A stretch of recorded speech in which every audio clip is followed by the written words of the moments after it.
U.S. President Donald Trump threatening new tariffs today on Canadian lumber and dairy. It comes a day after he announced a one-month pause on some tariffs on Canadian and Mexican goods. Ottawa's response today, a $6 billion aid package to support Canadian businesses through this trade war with the states. Eric Viano joining us live in studio with the latest. Eric. Yeah, Matt, if you haven't been following these tariffs talks very closely, it's hard to know exactly what's going on. Trump has walked back on previous threats, is maintaining others, and introduced new ones today. It's putting businesses, consumers, and politicians in a whirlwind of uncertainty. Canada has been ripping us off for years. In the Oval Office today, Trump took aim at Canada's dairy sector, threatening a 250% reciprocal tariff on Canadian dairy imports. 250% tariff, which is taking advantage of our farmers, so that's not going to happen anymore. They'll be met with the exact same tariff unless they drop it, and that's what reciprocal means. It's not fair, never has been fair.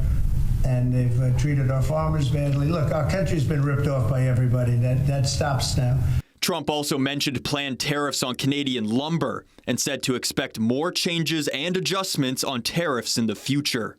These new threats come after Trump put a pause on tariffs on Canadian items covered by the USMCA Free Trade Treaty. However, he says 25% tariffs on all steel and aluminum imports into the states will still go into place next week. The U.S. administration's repeated contradictions have brought more questions than answers. Questions about possible job effects, the effect of tariffs on those jobs and employers, the certainty of paychecks, and whether Canadians will still have work in a week's time, much less a month. Today, the federal government announced support for businesses through this trade war. We are launching a new trade impact program through Export Development Canada, and that is a $5 billion additional facility to help Canadian businesses tackle the challenges imposed on them by these U.S. tariffs. Trade Minister Mary Ng says the government is also making $500 million available for business loans and another $1 billion for loans specifically for the agricultural sector. Meanwhile, opposition leaders spoke about Trump's tariffs today when discussing plans about how their governments would respond. My message to President Trump is you've got two options.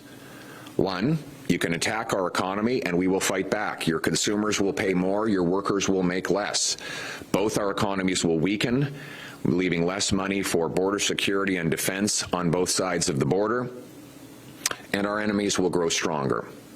Or you can knock it off and get back to the best trading relationship the world has ever seen. We are up against a really serious threat. We've got Donald Trump acting like a toddler, smashing his toys, and instead of toys, it's our economy, it's our workers, and it's our workers' lives. Now, while Trump hasn't been clear about when the new dairy and lumber tariff threats might come into effect, Ontario Premier Doug Ford has been clear on how he plans to respond. Yesterday, he said the province is still moving forward with a 25% surcharge on electricity shipped to 1.5 million Americans starting on Monday, as well as keeping American booze out of the LCBO. He says they will stay in place until the U.S. tariffs are lifted completely.